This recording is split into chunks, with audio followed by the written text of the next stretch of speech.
finally got round to it. Yeah, episode 1 of the Bickering Podcast. We are here with ladies.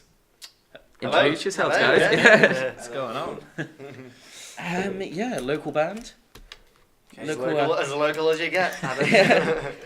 For our listeners out there, I mean, I know it's a shitty question to ask a band, but describe yourselves. What are you about? Oof. You're Sam. You're Sam. I'm Chaz. That's me to you. Yeah, I think we'll just start by introducing ourselves. So I play the drums and do harmonies. What's your name though? You haven't said your name. Metius Murdoch. Where'd you come from? I come from Moscow originally, even though I don't local is Liverpool. I'm Chaz. I'm the singer and guitarist, and it's a good question to ask. Well, we got a few more coming up, so What about you, Sam? Who are you? I don't know. I play bass. He's had a pint and a half. Do a bit of singing as well. Do that. That slobber coming out his mouth. Yeah, I mean, we get the best guests here. They've just about learned to talk about an hour ago, so it's good. Obviously, I've listened to your stuff. It's guitar driven. Obviously, there's the three of you there. It's critics would call it indie rock and roll. Yeah. But we'd like to call it something more substantial. We'd like to call it indie rock and roll, which was influenced in the 60s. Yeah. Which is when we were all born. Obviously there's quite a Beatles vibe to quite a lot of it. Like harmonies coming in. Sort of, I'd say so. I don't know if I'd... Yeah, we love the Beatles. Yeah, so Beatles. It's a good place to start. They're quite a good band. Yeah, I only found out about them after moving to Liverpool. Like who they were. Yeah, it's one of those little gems, the Beatles.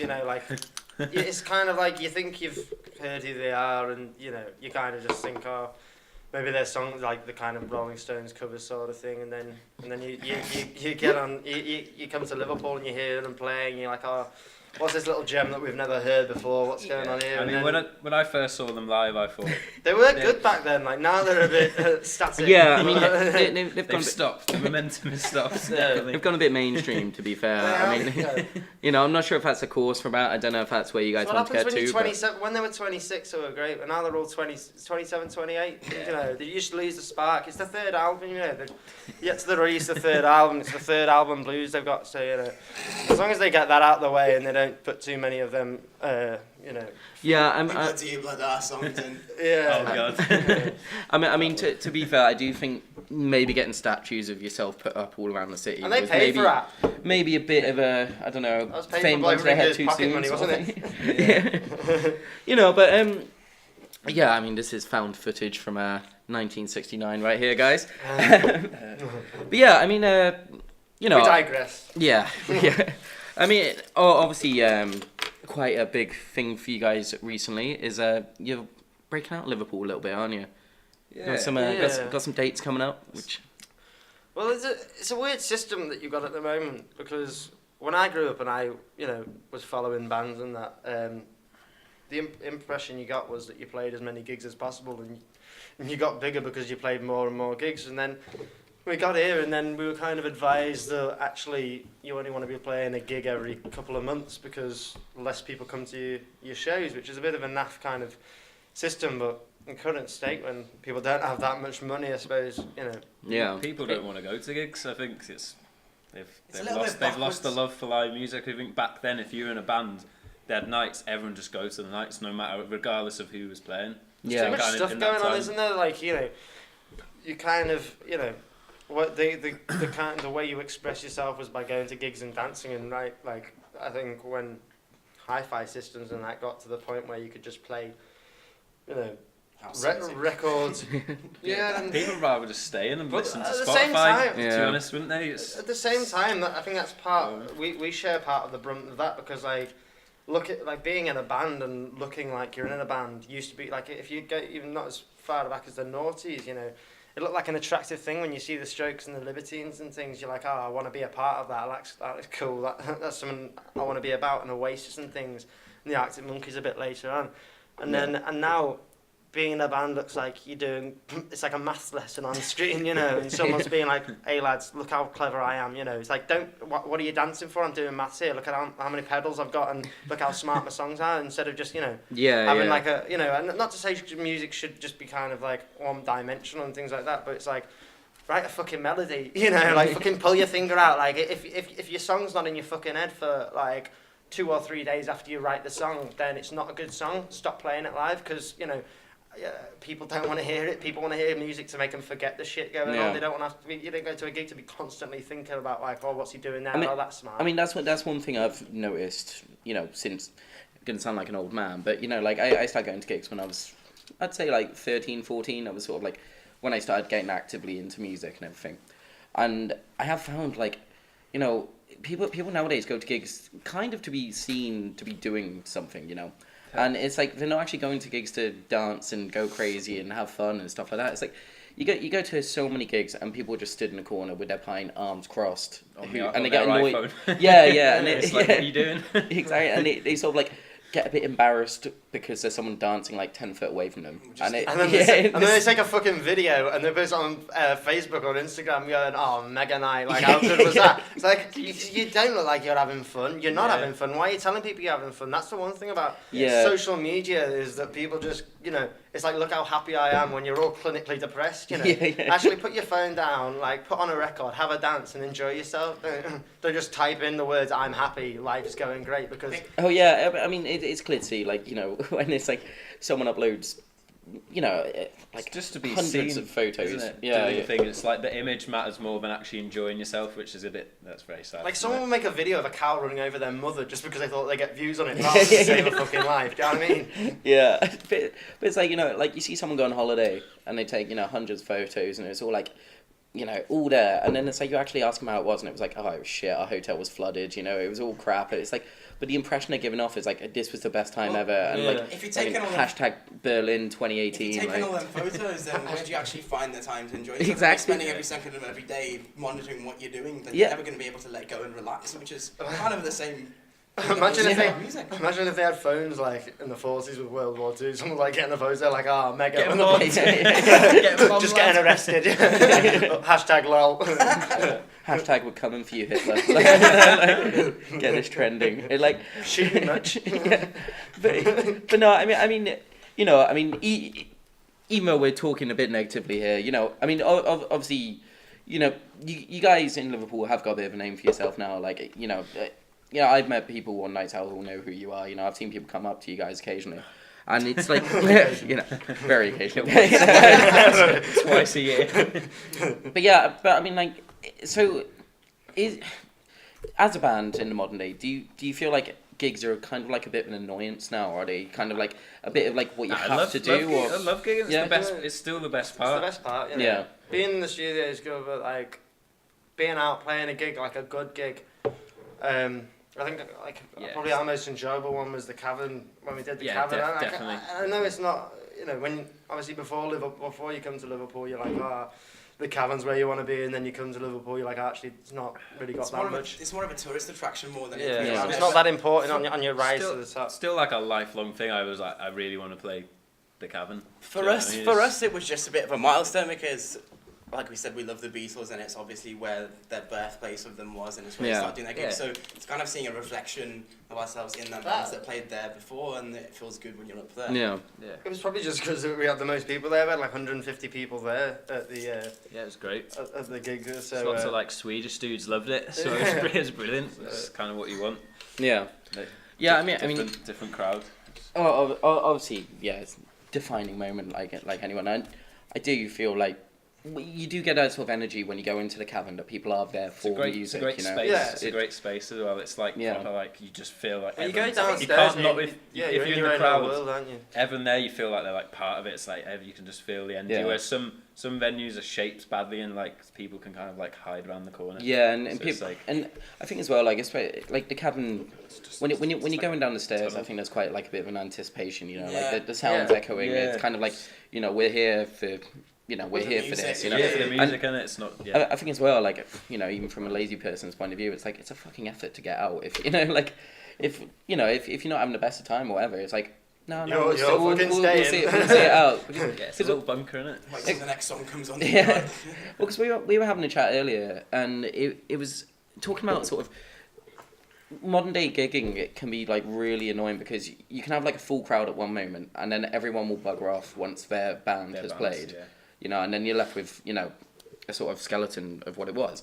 And the problem is people are failing to sort of find new music, you know. I mean, obviously as a gig promoter, you'll put on a gig with similar sounding bands or like similar styles, which people were there to enjoy, but it's just this, again, sort of, yeah, I'll turn up, I'll show my face, I'm there for, you know, support rather than actually there for the music. Well, and I think that's one thing that's, again, it's one thing that annoys me. I don't know what it's like for you guys on stage. It's but also like the fact that people don't seem to kind of. It's like you're not allowed to like people like things in this day and age, you know. Like, so you go to a gig and you see a band and you really like them, and you'll be like, and you know, they come up to you and be like, that was amazing. Like, when can I see you again? So you tell them when you're playing next, and you give them like a link to your music and that, and you never see them at a gig again. But you can, like, you know, when someone's just saying it to you because they're trying to be nice, but you know when someone's actually dead interested and they're like, you a boss, but they never come again because it's like. It's not making false promises, isn't it? It's not that. No, it's just that people kind of. I don't know. It's like some people do. Our last gig we put on, there was some guy there. I was like, oh really? He actually said he would come and he did it. So, it's like everyone's kind of involved in their own little movement, which is like coordinated by them on social media and their phone, rather than being like a movement with society or in a scene where people, you know, beg your pardon, want to, you know, collectively get together and create something amazing. Because I mean, there's more people than there were, you know, 10 years ago or 20 years ago, but in some ways it's there's less people.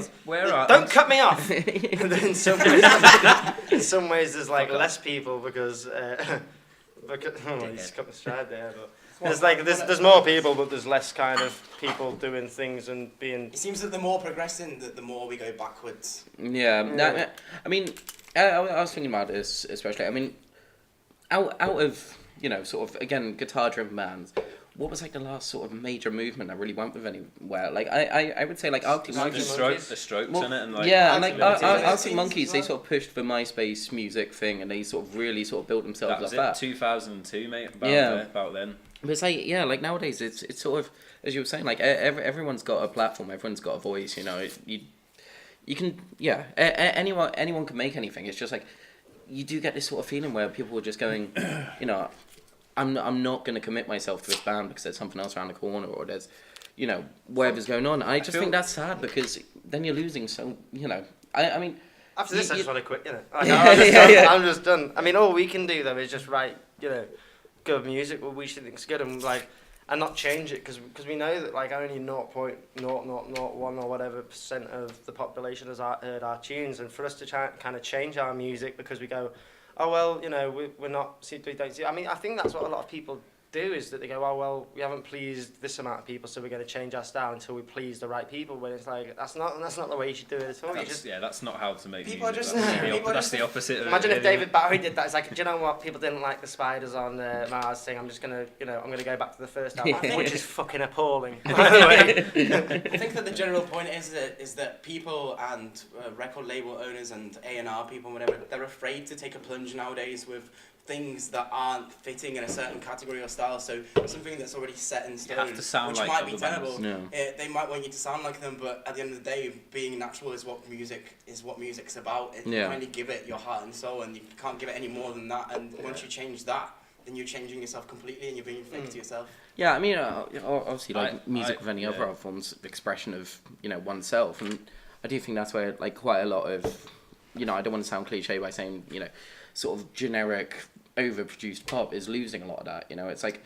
you got 6 writers writing a song for one person to sing, and it's like, well, this isn't telling any sort of story, you know. But you know, and in one regard, like I fucking absolutely hate pop kind of that are in, you know, songwrite when there's 12 songwriters and 13 producers and blah blah blah. But also, you know, the acts that come out like Jake Bugg and things, who act like, oh yeah, we're the saviors of guitar music. I was listening to a Roy Orbison song earlier, And it sounded exactly like Jake's Bug's song, you know. Can't sound a huge fan of Jake Bug. But it sounded exactly like a Roy Orbison song, and you're thinking you're meant to be someone who's come along like, do you know what? Yeah, they're all fakes, but I'm sound. I'm like a pioneer. I'm sound. I'm new. I'm doing the right thing by guitar music, and I thought that for a while. Then, you know, and then you just hear like 3 or 4 songs which he's just ripped off, and then you find out that he's got a ghostwriter. So you're like, well, actually, you're just being fucking, you know, shiveled away by the fucking the same stone that people like Beyonce and stuff are cut with, you know. Well, I mean, recently there was that whole Lana Del Rey thing going on where she Radiohead, innit? Yeah, but didn't they copy copy the Hollies? Yeah. So how does that make sense? Exactly. So you sort of get to a stage where it's a bit like, you know, one, are you running out of chord progressions? Are you running out of ways to make songs? Which of course is pointless. You can't own a chord progression. Yeah, but exactly. You can own the rhythm used in the chord progression. But the vocal melody is what defines the song. Really. Yeah, I mean, Creep and whatever Lana Del Rey's song was, something like very 3 similar. or I think it's got to be Apparently 3. they put it in the same key and it's it's like bang on. It really is, you know. And you know, I mean, Coldplay had this thing a couple of years back where their Viva La Vida was Joe Satriani's song. Yeah, is it? Yeah, I didn't know that. And you think like, if you no way, yeah, it's completely. I don't think I think either of them won.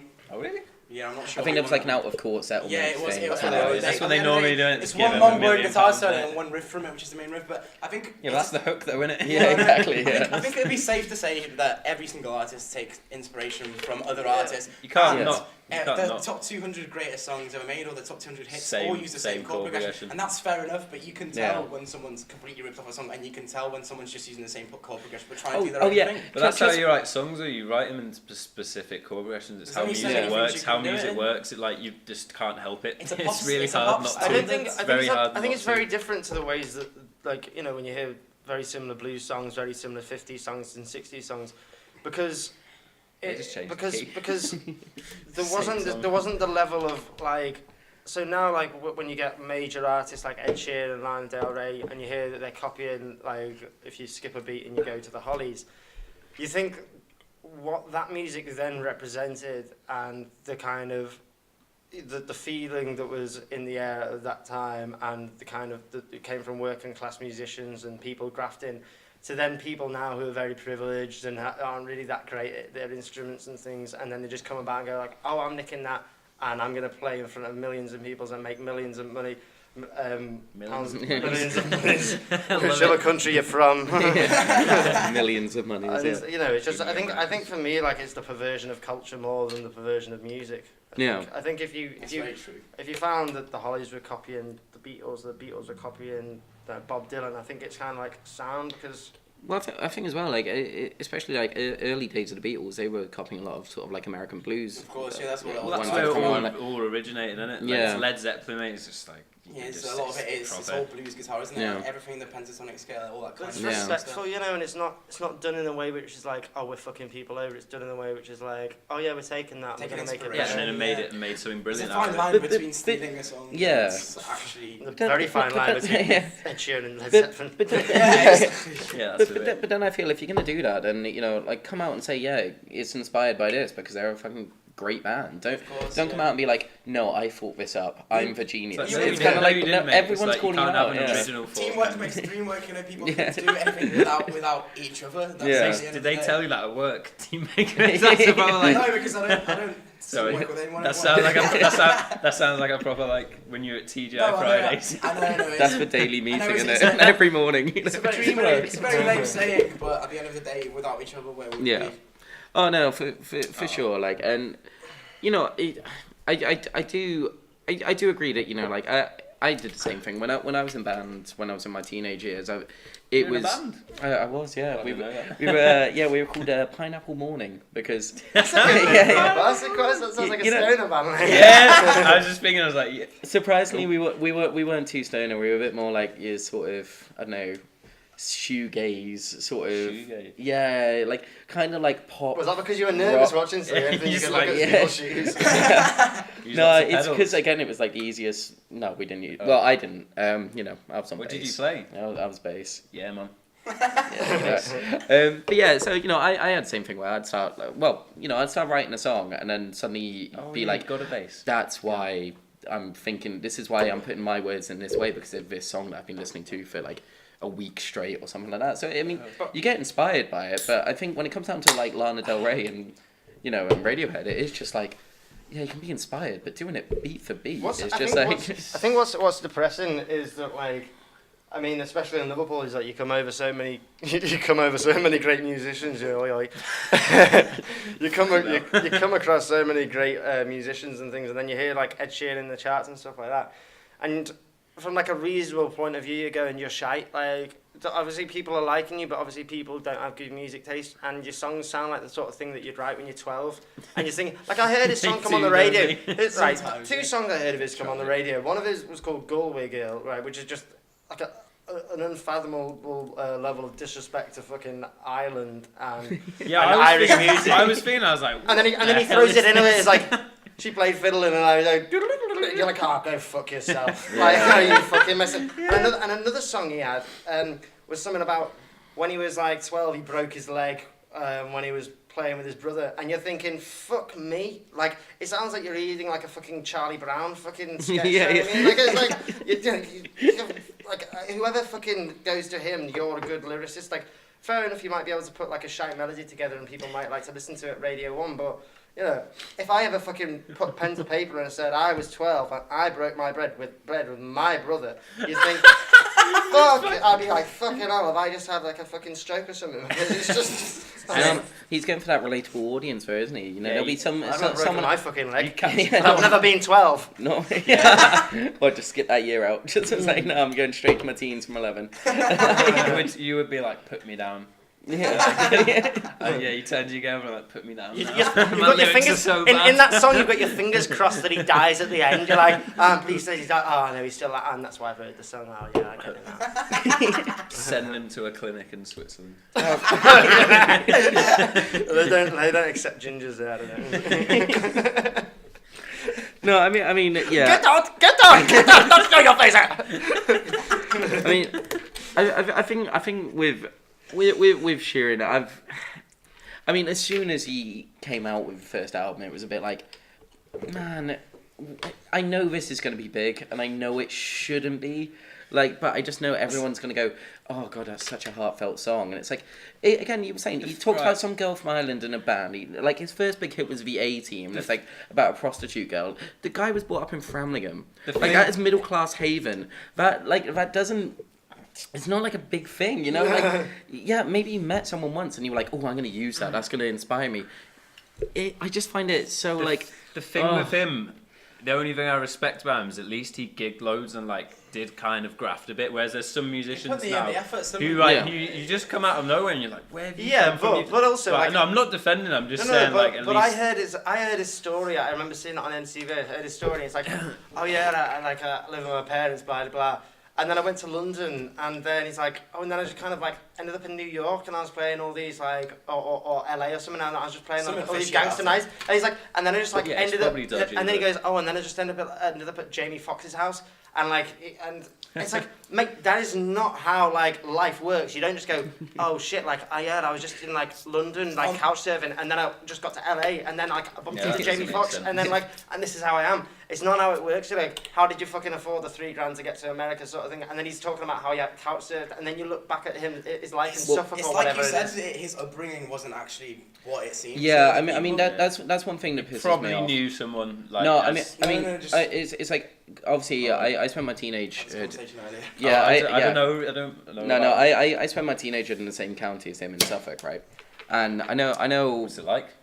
It's countryside. It's where people go to retire and get a bigger house than they did in the Oh, city. right, you know? yeah, it's proper like middle class, upper class haven. Yeah, like, and you know, it's like, again, I don't want to take anything away from him because he did graft, as you said. You know, he did play a load of gigs, but you know, like, the dude had crazy rich parents. Oh, did it? I don't know anything about him. So yeah, they were like really, really successful. They were sort of like known around Suffolk a little bit and stuff like that. And it's kind of like... So they've probably paid in... If you're talking about New York thing, or something's happened in between that's being taken away from it. And I think the thing that I really hate is when people are like, oh, here, like they sort of see it as inspiring that, oh, here's Ed busking on the street and then look where he's at now. And it's like, that's how most musicians start. You busk on the street just to earn a bit of pocket money. The difference between him is that people on the streets of Liverpool who busk get money so they can buy food or they can buy rent, you know. Whereas he's just like, yeah, here's me busking, but actually, like, I'm never going to be poor. And you know, and busking is the art of the people who don't have money. Like you've never got like 500 quid in your pocket. Go, I'm gonna busk. It's like people you see on Bowl Street, like in the wind and the rain, going out. I've done it myself, and it wasn't all just about earning a living.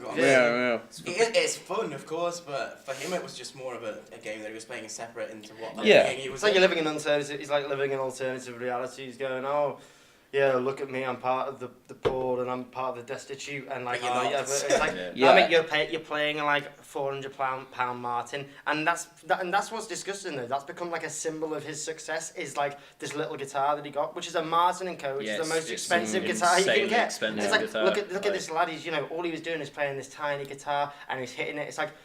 That is an expensive guitar, you know. Like you most see of us buskers on the street with like nylon acoustics for 20 quid. Shop and they play 3 strings on the guitar, and you know that's. Like, I mean, as well, it's just like I think the difference is a lot of people sort of see him as like having this struggle, and I think for him it was like if it doesn't work out, you're not going to be on the street. Exactly.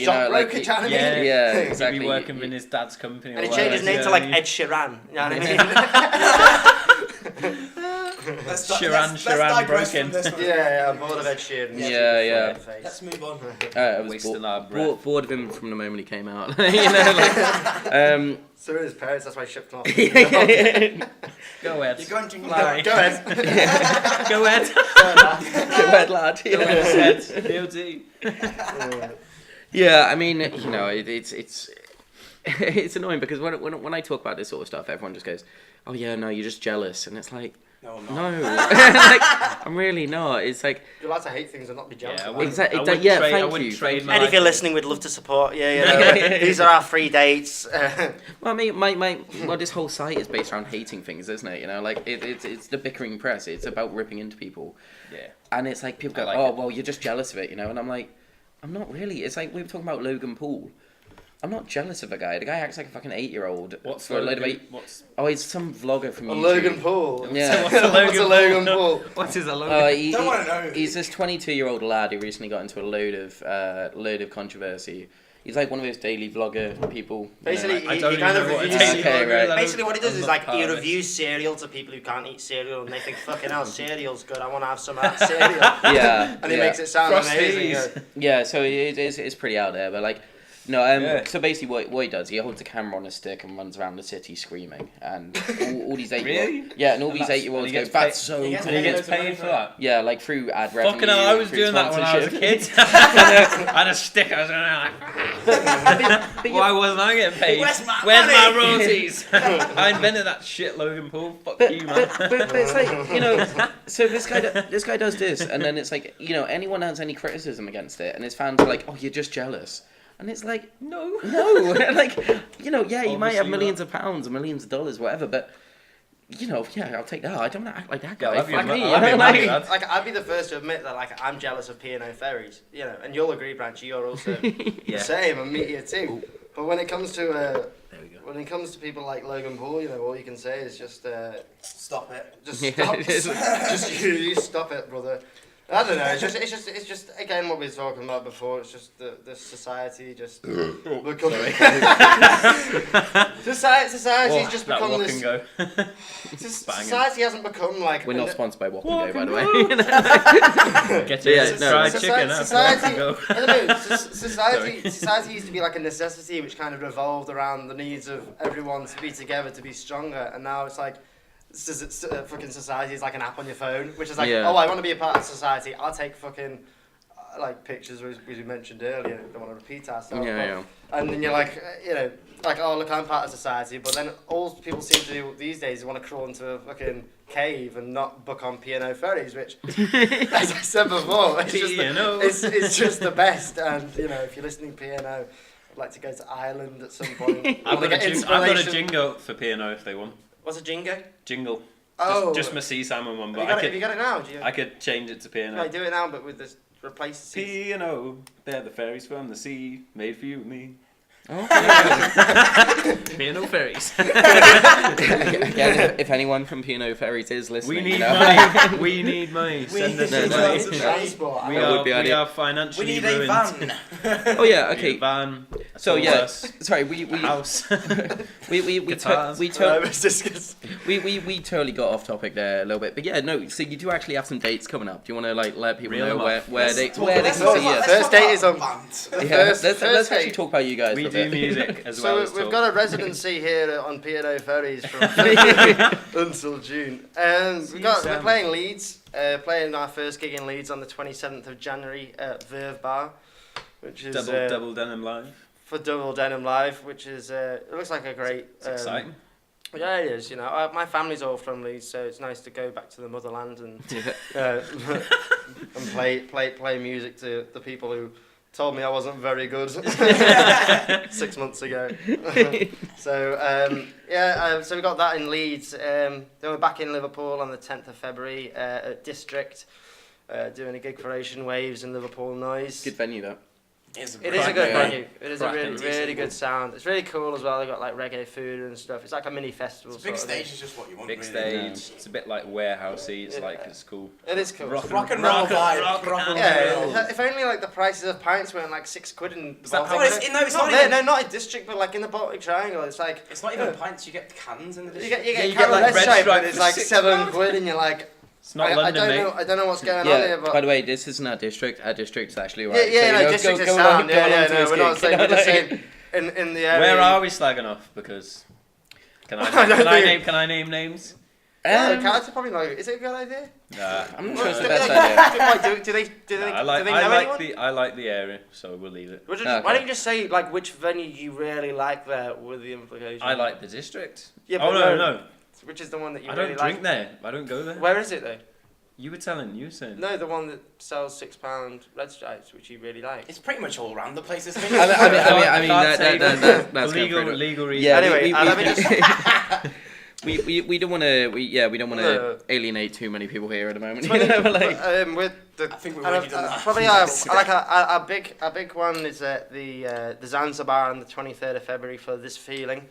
So, with the Johns. With the Johns, great band. Top Scousers. Yeah, really great band. Like, it's like, good lads. For me, it's just like, it feels like they're the only band that matter, like, in terms of, like along with ourselves, but, like, which I do feel strongly about, but, like, I feel like they are, like... We've got the same, like, vibe, haven't we? And the same views. And... Well, they're the only band that matter because, like, they're sound lads, and they get up on stage, and they smash it, and they proper have it, and they'll come to your shows, and you'll go around to theirs, and you'll have some bevies, and they know fucking music, and not like they know music. And gave me chips and a cup of tea. It's banging. Yeah. Do you know what I mean? Exactly. That's like the experience you want. But they know their way around a melody, like, and they just do it. They just. Yeah. I've been around to this, right songs. Yeah. And. I wouldn't say they're the only band that matter, but no, but like in our category. No, because what I mean by that, and why I say like, I feel the same as like with us is that, and the Shunt as well is that you. Yeah, the Shunt are good it's group. Because you they were at your single launch, weren't they? Yeah. Yeah, they supported us twice. Twice. You hear their music and you go home and it's in your head. Yeah. And you're like, oh yeah, so and then you go to another jump gig. around your kitchen. Yeah, and when they release music, you put it on, and there's no other bands in Liverpool which like have that kind of effect on me, and that's what music's about. And I feel like the words got distorted now, and it's got to the point where people say that people say a band's good when they're not good, and really, for me, what makes a band good is if you want to hear their song again. Yeah, and if it gets in your head, and if you want to. You want to go home and you want to listen. Yeah, to it. like and it makes you feel like you're a part of something. You're like, oh yeah, sound. This is I'm part of something, and I feel that with the Johns and with the Shunt as well, and a few other bands in town. But they make you feel involved because of their music. Yeah. It's just simple. I mean, it's genuine music as well. I've had it a few times where it's like, you know, you watch a band and then you'll be out in the smoking area and people are like, oh yeah, they were really good, and it's like, hum the melody to one song. Exactly. You can't, and you've just seen them and you can't remember. Yeah, and you can't exactly. actually go like la la la. Or even name the band. Like how many of them were on stage, you know, and people just like, but people seem to have this thing where they're so like passive towards it, where they will go like, oh yeah, no, that was really good, just because it's live music. And I think that's the difference when you see a band which is good, as you said, you go home, you look them up, you want to listen to their music. You know, I hate this sort of feeling that it's sort of like music kind of gets a bit sort of. You just go to a gig for the sake. Yeah, and noise and a drink and being. Yeah, it seems to be rushing you to finish as well. It's like you kind of feel embarrassed if you go on past 11 o'clock. Looking at their watches. Yeah, you feel embarrassed going on past 11. You know, and like this might be a testament to our band because like maybe we're not as good as we think we are, but like. You know, I think that like we can remember our songs. I can mostly. I can remember our songs. People always say to me, they're like, "Fuck's sake, your song's in my head. It's been in my head for like a month," and I'm like, "Sam." But then, then it's like, it's getting off my back, is it? and to us that means a lot, and you know, and to the people we surround ourselves with, that means like something. But then to the people who seem to like dictate where music gets played on radios and things like that and record labels, it doesn't seem to. It's like if you play a song and it's catchy, they'll be like, don't want to take a chance on these schmucks, you know what I mean? And then it's like, and if you play a song which is like there's a lot of echo and there's a lot of reverb and there's a lot of chorus and stuff like that, they'll be like, oh yeah, these guys are onto something. It's like. Well, yeah, like a salmon will be onto something if you have it on the fish stand, you know what I mean? But invest yourself in a can of beans and it'll last longer, you know. And people who write songs instead of just. I think it just goes without saying it. Everywhere you go, we shouldn't feel bitter as well because, like, we feel like. I don't feel bitter about it at all, but I'm just saying it goes with every big stadium, you know, classic song and every song that everybody knows. Everyone knows every single word to it. Or when you go to the pub and it's 3 a.m. and everyone's singing along, it's always that kind of. Not always necessarily an anthem, but even if it's just like a simple poppy song, people remember the words, people remember those, and people remember what it stands for, and people remember the personality behind it and what drives that music forward. And that's what you want, really. Well, yeah, I mean, you know, when you listen to a song and it's catchy, that's what, as from a marketing point of view, you go for. It's like people will start, you know, humming it, listening to it over and over. Then I think if there's another layer to a song, like when people actually go back and listen to it, either through the lyrics, either through whatever, and that's kind of when someone actually makes a full attachment to a song, rather than just being like, oh, just you look into it, don't you? Yeah, and then you suddenly start appreciating the lyrics and why it was written, and then it all sort of starts to make sense, you know. The more and more you listen to a song, the more you realise about what's going on. It might be the instrumental part, but it might be the meaning behind it. But every time you listen to your favourite song, you realise, there's that bit there. Yeah, that's cool. Yeah, it's like the Beatles. Why you can. We've got to stop mentioning the Beatles. So you can. You could every time you hear something different. Yeah, but I was listening to Roy Orbison. There's no shame. I was listening to Roy Orbison earlier. And it's the same thing, and you know, it's fantastic. Shout out to all the Stones fans out there, by the way. We're not. You know, Liverpool Beatles centric right here. You know, we appreciate all good music. but the other depressing thing is that we've got a band like ours with like a lust for life, which are talking in like a depressed tone about music, like, oh, this is like, when, you know, we're meant to be like, yeah, do you know what, fucking, this is the fucking thing, and if you're not part of the thing, you want to be in the thing. But I feel like, you know, it's really hard not to get ground down by it, because when you, and obviously you just want to be tunneled in with what you're doing, but it's, you know, and remain aligned to having a positive vibe, but at the same time, when you see bands who are just fucking deplorable, like getting fucking like boss slots, and then furthermore, people saying they're boss, and like obviously you don't want to be telling people they're fucking shit, you're daft, but they're shit and you're daft. You know what I mean? I think Chaz has got a very good point there. I think there's no point in getting run down by all this thing, because if you really want to break through in life, you have to show your commitment and you have to just not care about them things, because as much as they might get you down, the way you get noticed by people is by showing yourself in your full form, and you need to push the boat out. They call it a grind, don't they? You know, and I think with any sort of creative field, you're going to feel the same sort of thing. You know, it's like, again, the whole thing I was on about Logan Paul. This guy, as I said, just fucking shouts down a camera, and he's getting millions and millions of dollars. But it's like the people who are actually putting in effort and making really good content, you know, artistic, whatever.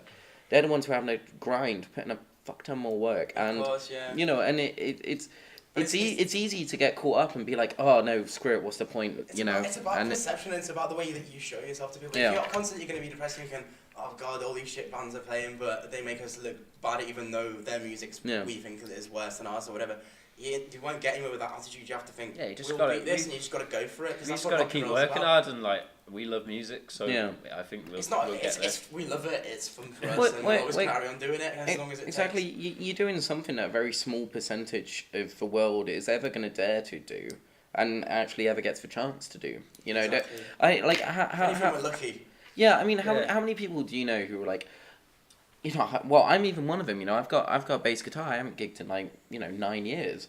It's like there's so many people who just at the first sign of futility will just go, nah, it's not for me. No, I'm done. And I think you have to remember that really sort of positive experience you get from it. You know, like as you said, gigging's still the best part. You still get that excitement. You still get that adrenaline rush. You know. And I think that's something to remember. It's about making new waves. It's about creating positivity to the crowd. So, I mean, okay. Well, no, I was just gonna say it was probably me bringing you guys down. Obviously, the Bickering Press and ranting all day. I kind of want to get caught out here, like if we've offended. I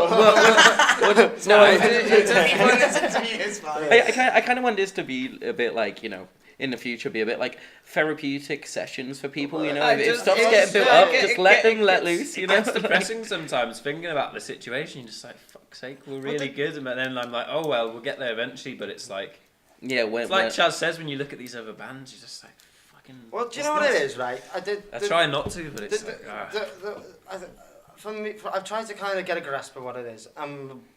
What I kind of, you know, I think I've gathered from my detective work is that you know, people have an ability to lick ass really fucking well.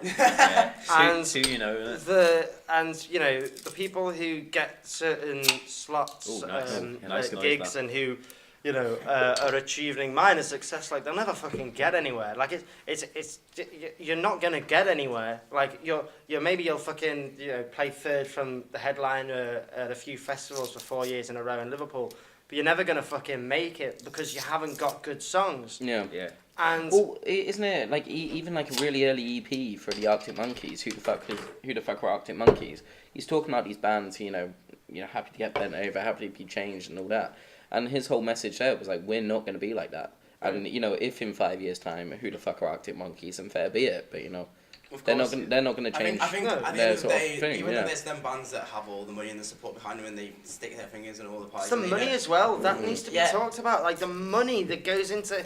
Like, if you've heard of a band, then 90% of the time, they will have had a big amount of money. They've got like rich parents. They have studios at their expense. They have PR. They can afford. If you see a band which is sponsored on Facebook, right, constantly, right, it means they've got money. The amount of we tried to do it for our single, and it cost us something like like 60 quid. Oh yeah, tell me about it. Yeah, like certain articles, you know, it's like you have to have a budget about $6,000 a year to just Facebook easily. And Facebook was never free. Let's face it. It's a big scam, isn't it? It's like, you know, I constantly every. I mean, and Facebook is very predatory on this as well, because every article I upload, I will get a message saying, "This is one of your best articles. Promote it." And I'm like, No, it's not. It's shit. Like, you know, and it pisses me off because then it's like, oh, you spend 15 quid and you can reach 3,000 more people. But when you first start out, when you first out, we used to get like 5,000 reach. We get about 100 reach now. Yeah. Like because it's like you have to pay to get your reach. The more likes you actually get, the more you actually have to pay. Because at first, when we used to like post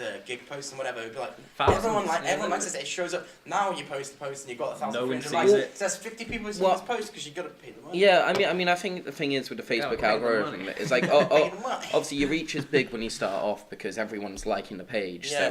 So Facebook's going, oh, they like this. Yeah, okay, sure. And then I think it's always designed.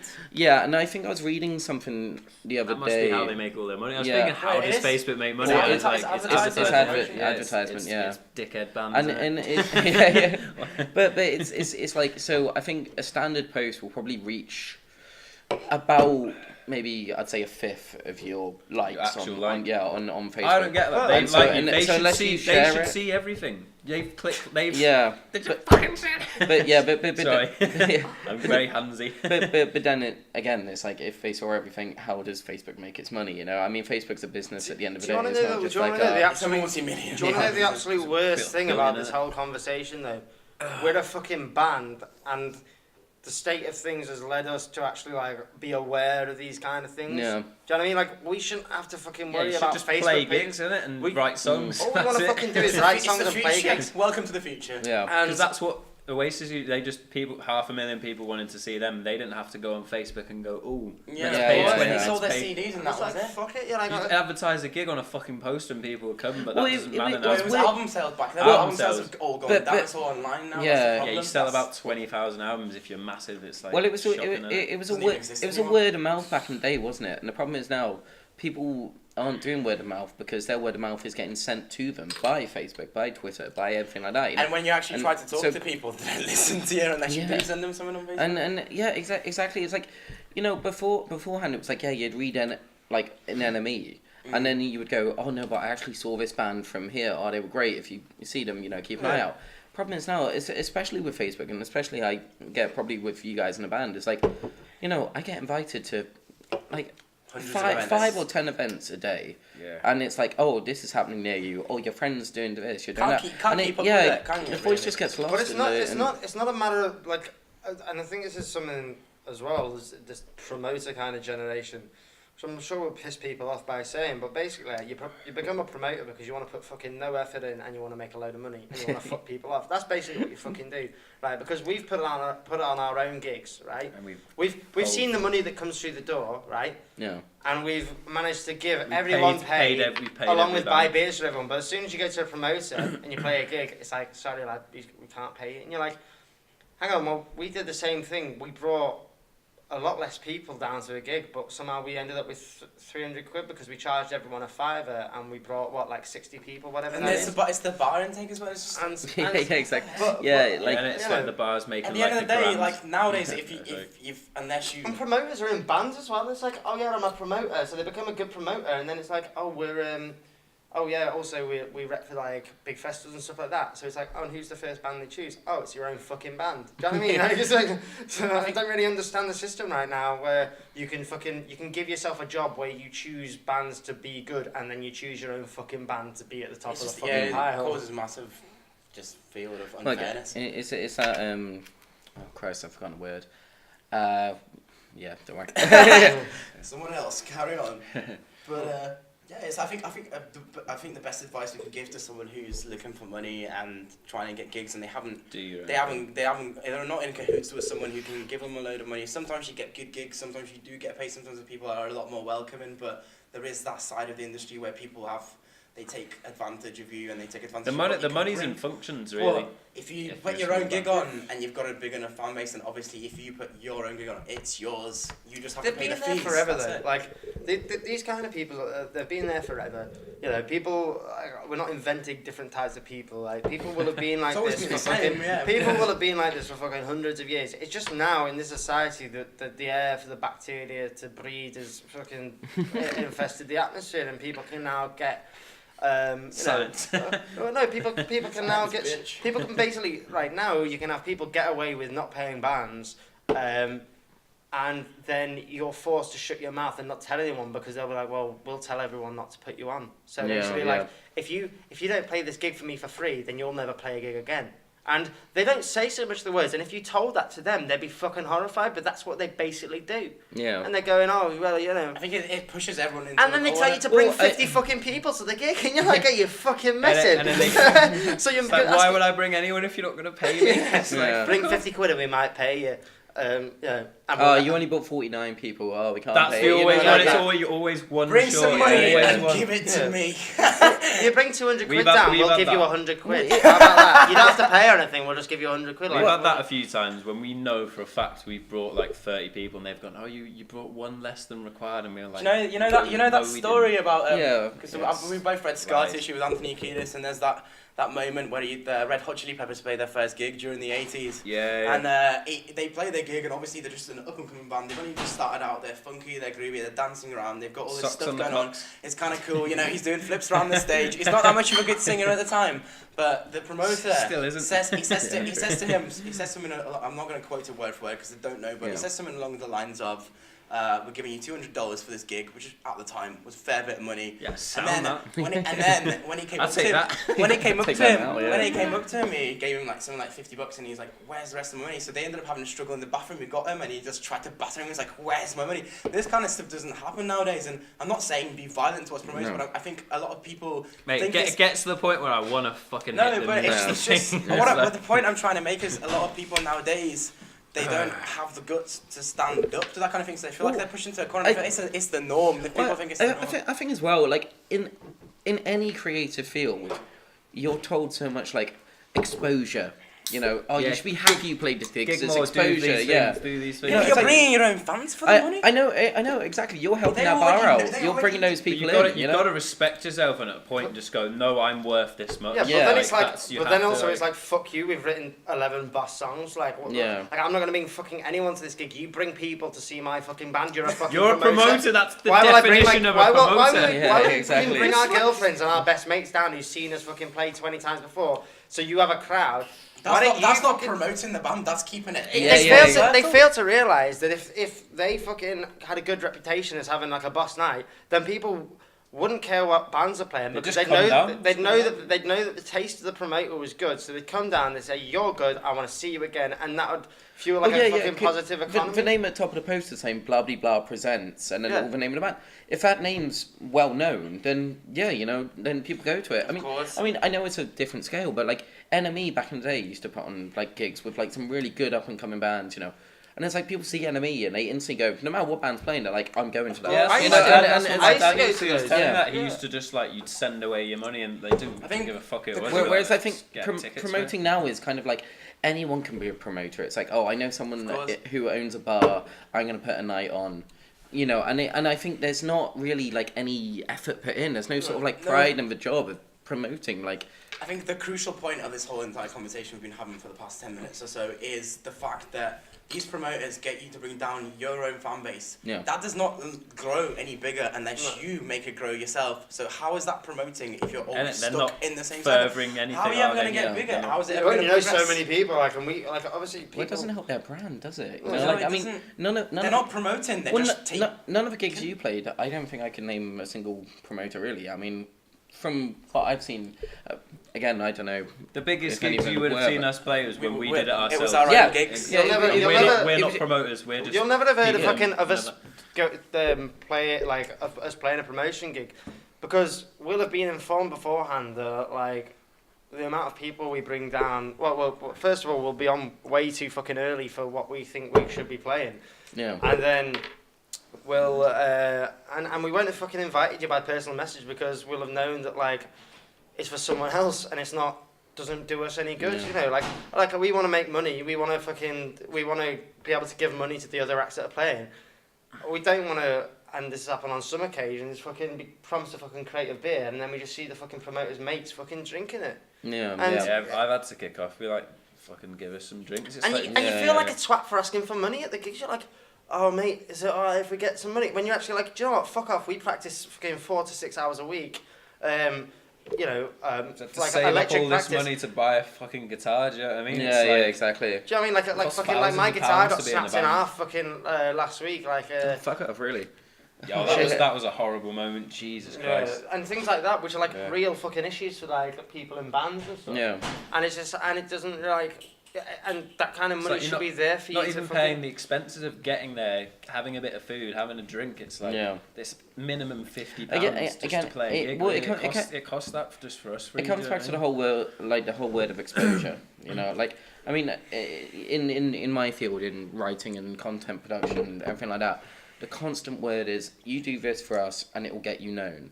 And then 6 months down the line, people are still emailing you like, have you had any ideas? Can you do this? You know, and it's like, dude, I know how much money you're making. You know, and and I know like at the moment, Bickering Press, I'm not making enough money to pay my writers who send stuff in. I wish I could because obviously I've been in that situation. But it's a bit like, you know, the moment I am, then that's the moment I'm going to. You made £5 million a day. Yeah, Adam, man, I wish. He's chucking money. For anyone who can't see, he's chucking money everywhere. Burning. Stop burning that £5 note, Adam. But the problem is, I love my cigars, you know, and I need to light them with a fiver. So even if now the new fivers are pretty shitty to set on fire, but you know, toilet rolls just 50 notes. Oh, I know. It just feels better, you know. Like once my expenses are covered, then I'll help everyone else out. You know? He says, "Is his £1 million tuxedo made out of like a Shit, million?" My Rolex just broke. Like. but you know what I mean, and it is annoying because it does just make people feel like, why am I doing this? You know, you're like, it's not about money. No, it's not about money, but you don't want to feel used. You need the money. You need money to keep If going. it's your art and it's something you put your whole entire heart and soul. Yeah, the fucking Chinese mafia tried to break in his fat last week.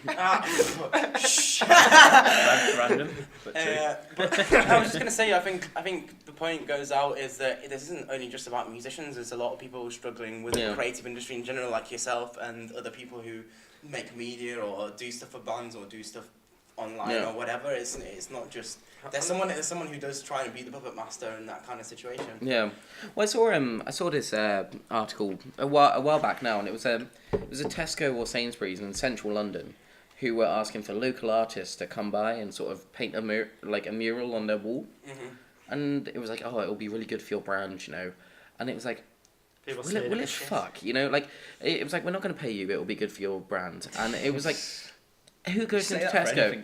But who goes into Tesco or Sainsbury's and goes, oh, what's that art on the wall? Could you let me know? Oh, the only good piece of branding it go is like, oh yeah, the person who's done this is happy to work for free. Yeah, exactly. Everything costs, but it's, you know, like. Yeah, go. Is that the last one? Oh, I was going to ask for a beer. Oh, okay. Well, we can. We're all alcoholics on this. You know, on a positive note, like we're fucking great. Come and fucking watch us. Like, honestly, come down. We're not this fucking depressing like. No. Live and you know, it's just good. But at the same time, and you know, I was second thinking myself, and I was going. I like your confidence, Mr. Chelsea. Oh, thanks, Adam.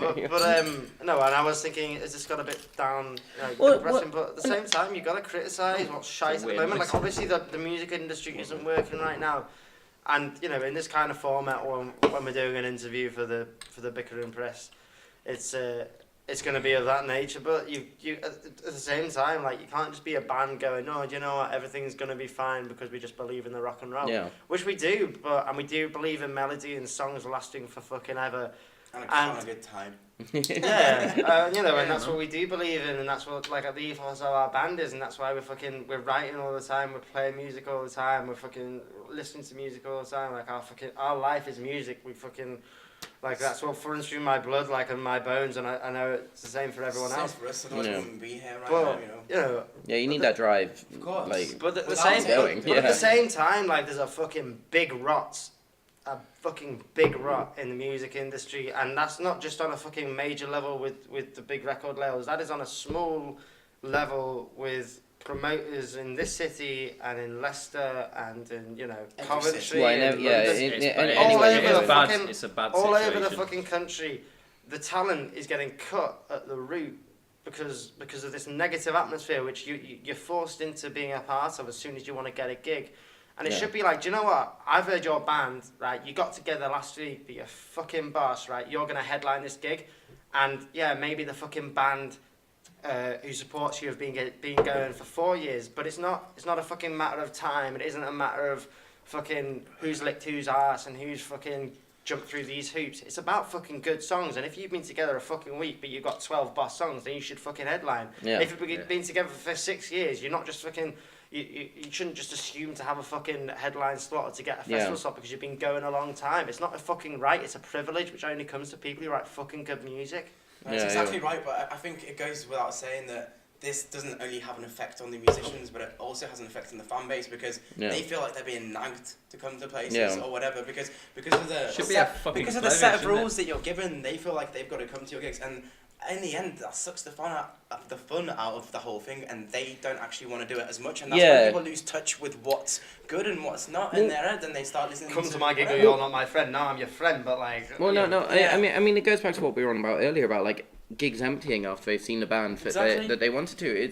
It's not like come down, it's gonna be sick. It's come down because some promoters saying if we don't do this, we're not gonna get paid. Yeah, and it's kind of like, and I've got to be there for my mates. Yeah, and it's kind of like. You know, I don't like that because I've seen you guys play live a few times. It's been boss. Like, it's been an absolutely great gig every time. You've seen when we've had to play them promoter gigs. Yeah, exactly. And it's just, again, music should be there for people to come together to freedom, enjoy. And it's like, I think quite a lot of the time people forget what goes into actually making a band work and what. So I work. I love it, but it's like you spend a lot of. You've given up a lot of your life. There's a lot of unpaid hours and such. There's a lot of gigs, right? On the level that, on the level when you're not fucking playing the O2, you're not playing like the Echo or whatever. The level it is now, right? Concert tickets should be nothing. Probably, I'd say nothing, right? It should be free to go to a gig, right? Because when you go to a fucking gig, right? You drink. So, like how many fucking... You spend like 50 So quid. you've got a what would be an empty... You've got what would be an empty space, right? You've got 100 people coming in there and they're all spending, about 50 quid each, right? I'm not good at maths, but what's 100 times 50? Adam, shoot. £5,000. £5,000. Eat a Smirnoff. £5,000 has made that evening from the sale of alcohol. That's made it profitable instantly. So you deduct it, maybe like rent or blah blah blah blah. Rent, Lecky, pay the bands. You're still left with a good couple. The person booking the gig can still make £1,000. It's like that's a good night. Yeah. That's a good. The main thing is people should come and watch it. Just get people in. People should come and watch it for free because you.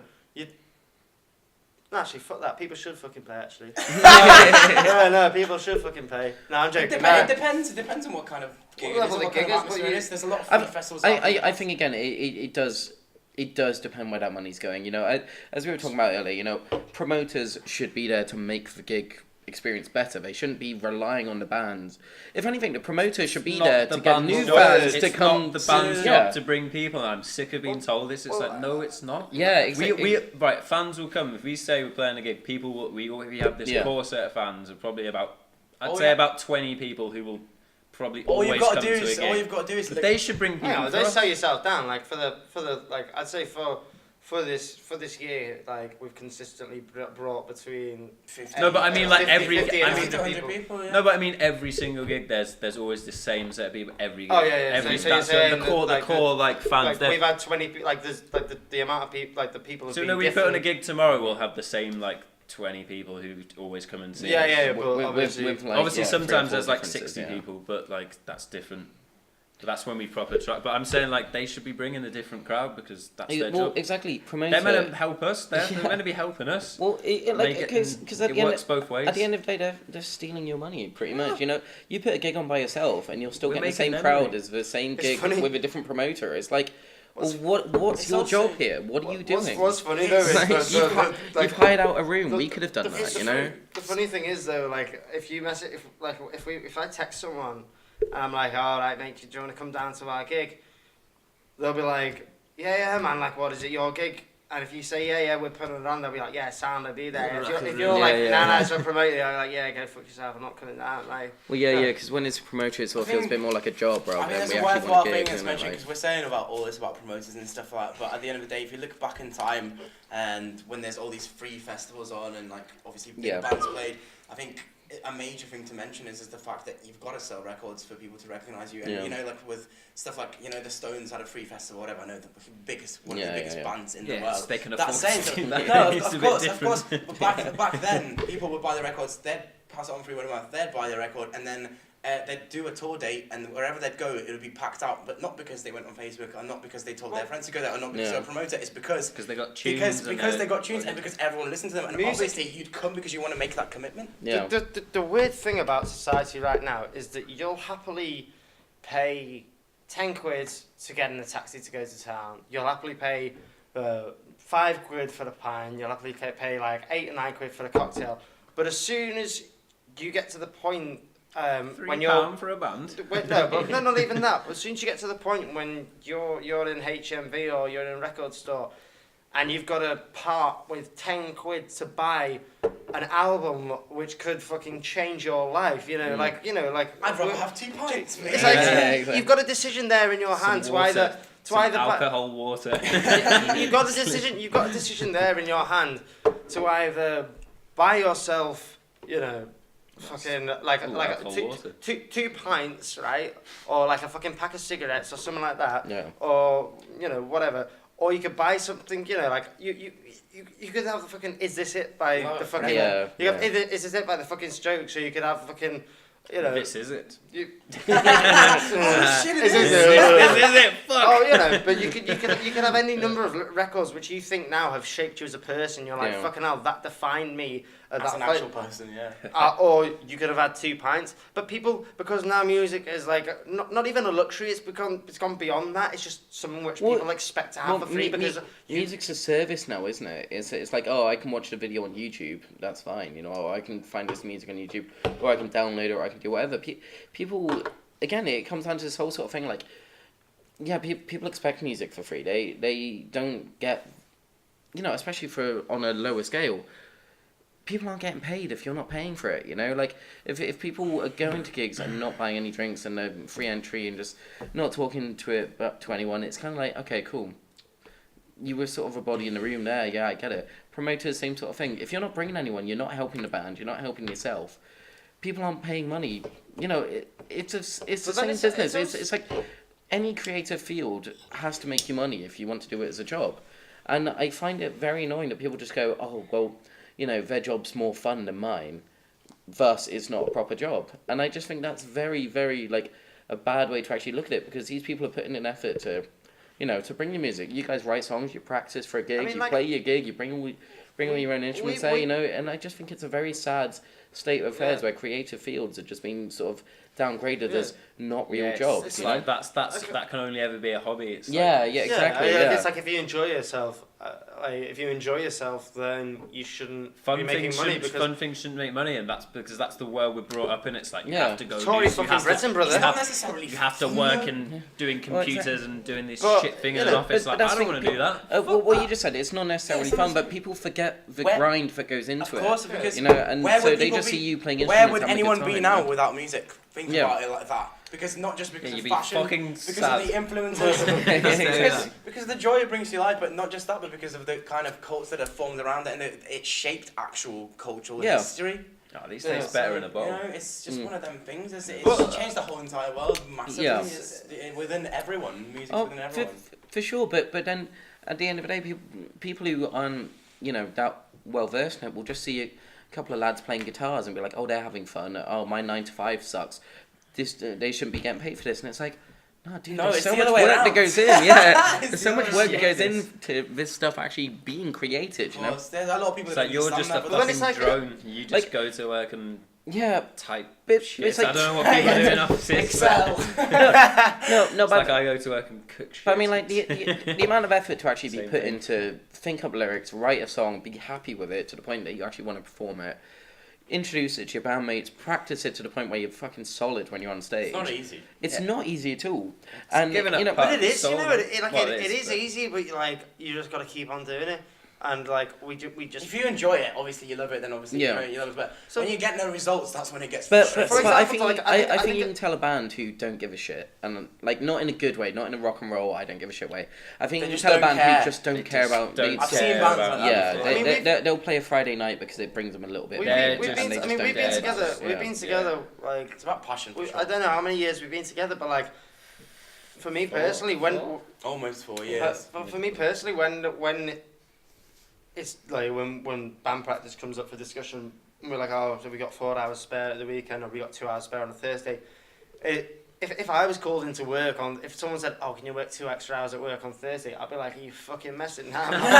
But with band practice, you're like, oh yeah, it's like you know, it seems like it's like a good thing.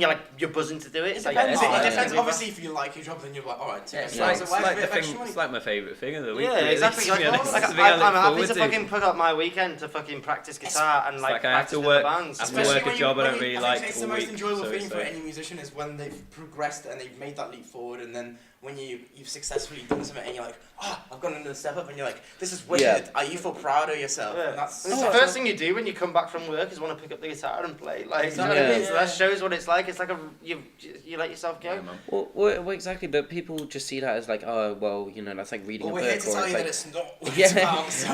Well, no, it's like people might go like, reading books is good. Read books. Yeah, reading books is good. Read books, people. You know, read but books. like stay literate. Yeah, stay literate. Like, but it's like I think with any creative field you have this thing where it's practicing, it's trying to get better, it's trying to get over the next level of it, as you said it, like, of course. And people don't realize like how much effort you actually put into it. I honestly feel like, not by choice, but I've like, well, obviously I chose the music, but I feel like I've like given up my whole life to be like a musician and make songs. I think we all have. Music. I think it's and it's just a thing, and it's like every second of every day I'm doing this. I'm walking to work. Do you know what I mean? Like I write songs on my way to work, and that's. So we just how much I love it. Just like to wrap this up then by saying that if you really are dedicated to music, it takes a lot of guts and it takes a lot of your fucking heart and soul, and to do it, you have to put yourself into it. And the people who are out there, Me too, Smyrna. Come on. And then the people who are out there have it easy. They never get there in the end. So yeah. It takes balls, man. It takes balls. It takes a grind, and But it's fucking. We just want to be fucking rich and famous. To be honest. You know so anyone out there who can give us that? Yeah. You know, we've got the tunes. We're but ready. You know, you don't want to compromise yourself. You want to be fucking like anyone who's in a band who goes like you know, like exceptions like Nick Drake and that, but like most of the fucking time, like you want to be rich and famous. Well, there's got to be a goal, doesn't there? You know, don't want to compromise yourself. Like we've never compromised ourselves. If anything, we were compromising ourselves at the start, and we've actually cut the songs which we thought were just so sickeningly fucking catchy. We've actually cut them out. Like too fucking much. Yeah, exactly. But you know, so.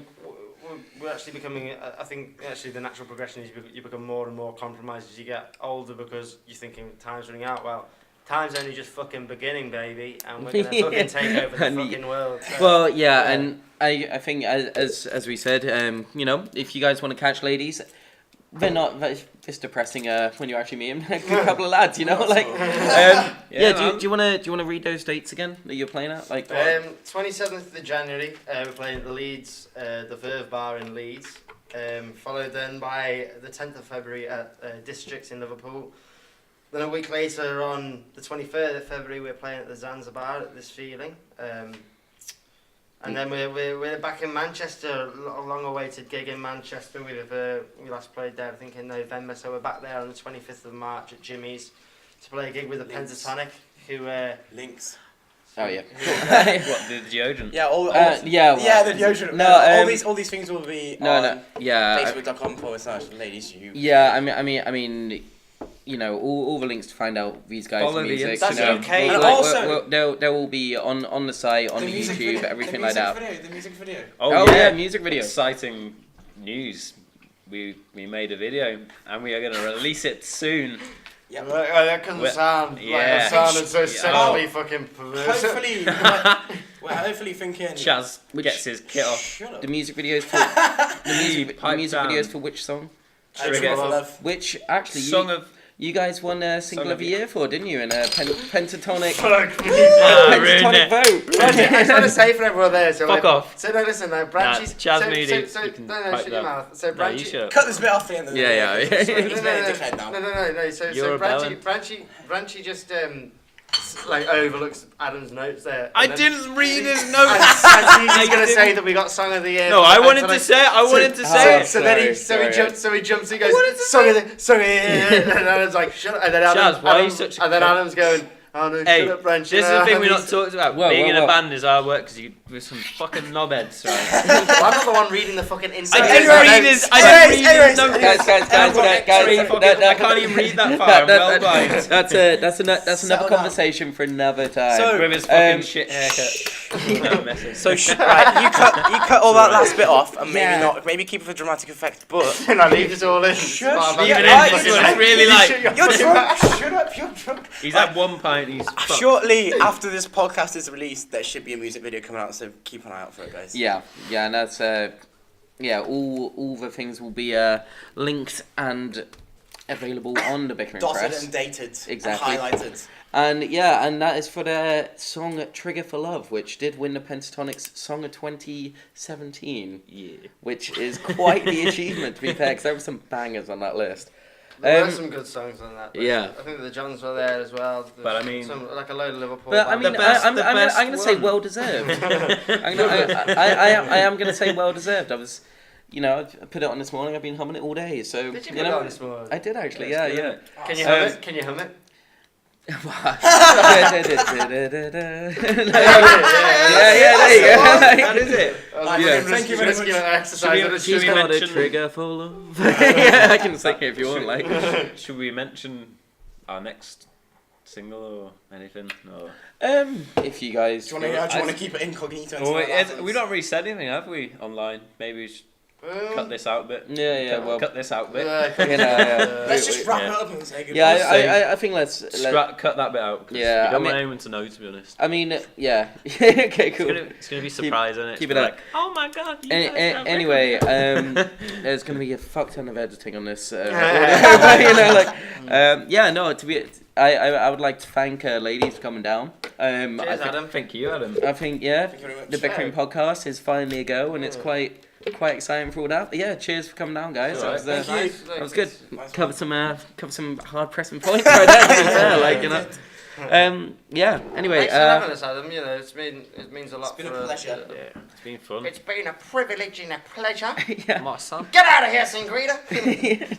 Stop pulling on my toe. She's got me. For sure. Anyway, guys, cool. Hopefully a new episode will be coming soon. It won't take as long as next time. 6 weeks to edit that. Oh Christ, I know. But yeah, no. Anyway, follow the Bickering Press and follow ladies on all your available social media platforms. Try that again. Yeah, I think everyone can tell we're all fucking pissed now. Yeah, exactly. Anyway, off to the pub then now, yeah? Yeah. Alright, ciao guys.